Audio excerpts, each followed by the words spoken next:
आणि बातमी नोटांसंदर्भात आहे। प्लास्टिकच्या नोटा येणार अशी बातमी मध्यंतरी आली होती, मात्र पुढे असं कळलं की ही बातमी खोटी आहे। पण आता त्यावर आरबीआयच्या गव्हर्नरनं स्पष्टीकरण दिले। प्लास्टिकच्या नोटा येणार असल्याच्या चर्चांमध्ये तथ्य असल्याचं ते म्हणतात। आरबीआयचे गव्हर्नर संजय मल्होत्रांनी ही माहिती दिली आहे। प्लास्टिकपासून बनवलेल्या नोटा आणण्याबाबत आमचा विचार सुरू असल्याचंही ते म्हणाले।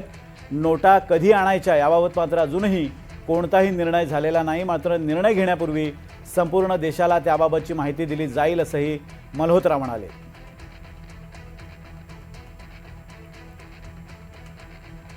प्लास्टिकपासून बनवलेल्या नोटा लवकरच चलनात येतील अशा स्वरूपाची बातमी 8 ते 10 दिवसांपूर्वी आली होती, मात्र या बातमीत कोणतेही तथ्य नसल्याचा दावा करण्यात आला होता।